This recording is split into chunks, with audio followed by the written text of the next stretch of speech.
बिस्मिल्लाहिर्रहमानिर्रहीम। अस्सलाम वालेकुम viewers, welcome back to you in simple Pakistani cuisine. आज अपने व्यूअर्स के लिए लेकर आई हूँ मसालेदार और लजीज चिकन पुलाव की रेसिपी। आज मैं आपसे चिकन पुलाव बनाने की क्विक रेसिपी शेयर कर रही हूँ।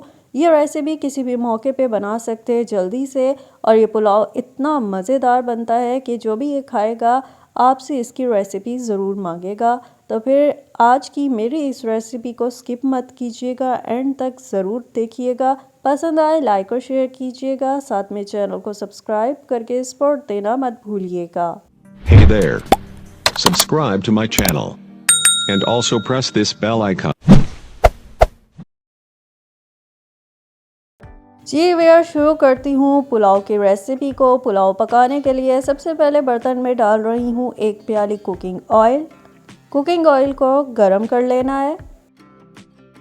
कुकिंग ऑयल गरम हो जाने पे इसमें डाल रही हूँ 2 अदद कटी हुई प्याज।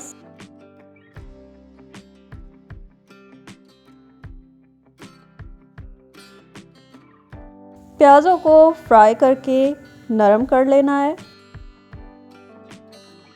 जी व्यूअर्स, प्याज को मैंने इतनी देर फ्राई किया है कि ये नरम हो गई है, आप देख सकते हैं। अब मैं शामिल कर रही हूँ 2 पत्ते तेज़पात के, 2 अदद टुकड़े दालचीनी के, 2 बादियान के फूल और साथ में 2 अदद बड़ी इलायची। इसके अलावा मैं डाल रही हूँ आधा चाय का चम्मच साबुत काली मिर्च का और 10 से 12 अदद लौंगे। इन तमाम साबुत मसालों को प्याज समेत फ्राई करना है ताकि इनकी महक शामिल हो जाए, और प्याज को अब फ्राई करके ब्राउन कर लेना है। जी व्यूअर्स, आप देख सकते हैं प्याज फ्राई करके मैंने ब्राउन कर ली है, और अब इसमें से थोड़ी सी प्याज मैं निकाल रही हूँ जिसे मैं अपनी रेसिपी में आगे इस्तेमाल करूँगी। और बाकी जो प्याज बर्तन में मौजूद है उसमें अब मैं ऐड कर रही हूँ थोड़ा सा पानी, और पानी डाल के इसे ढक के पकाऊंगी। इससे ये होगा कि एक तो प्याज पक के नरम हो जाएगी और साथ इसका बड़ा ही अच्छा सा कलर भी निकल आएगा। जी व्यूअर्स, तकरीबन 1 मिनट प्याज को पानी डाल के मैंने पकाया है, और अब मैंने डाल दिया है इसमें अदरक लहसुन का पेस्ट तकरीबन 1 खाने का चम्मच। अब पेस्ट को भून लेना है। फिर मैं इसमें शामिल करूंगी रेसिपी का मेन इंग्रेडिएंट चिकन। अपनी इस रेसिपी में मैं 500 ग्राम चिकन शामिल कर रही हूं, और मैंने चिकन की हड्डियों वाली बोटियां ली हैं। यहाँ पे मैं चिकन को अच्छी तरह से फ्राई करूंगी। जी व्यूअर्स, आप देख सकते हैं चिकन को मैंने इतनी देर फ्राई किया है कि इसकी बोटियों का बड़ा अच्छा सा गोल्डन कलर हो गया है। तो अब साथ ही मैंने डाल दिया है 1 प्याली कटा हुआ टमाटर।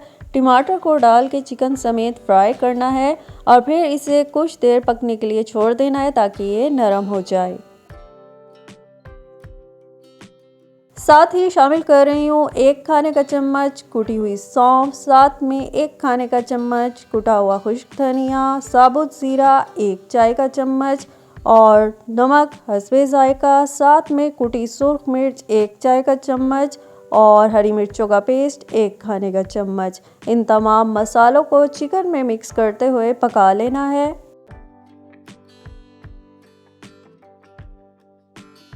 मज़ीद मैं शामिल कर रही हूँ दही, तकरीबन आधी प्याली दही को फेंट के इसमें डाल दिया मैंने, और अब इसकी करनी है भुनाई।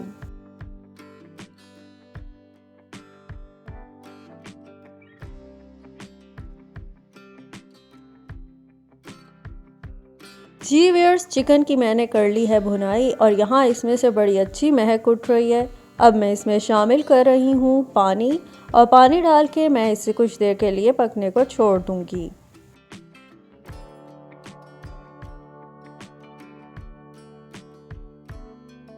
साथ ही मैं दिखाती चलूँ, मैंने लिए हैं अपनी रेसिपी के लिए चावल तकरीबन 500 ग्राम, जिन्हें मैंने धो के कुछ देर के लिए भिगो दिया था।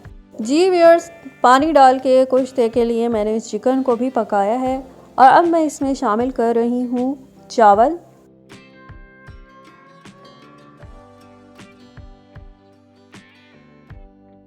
यहाँ मैं बता दूं कि मैंने चिकन में पानी की मिकदार इतनी रखी थी कि कुछ देर पकाने के बाद भी अब पानी इतना है कि ये चावलों से उंगली की एक पोर से कुछ ऊंचा है, और इतने ही मैं चावलों में पानी की मिकदार रखती हूँ।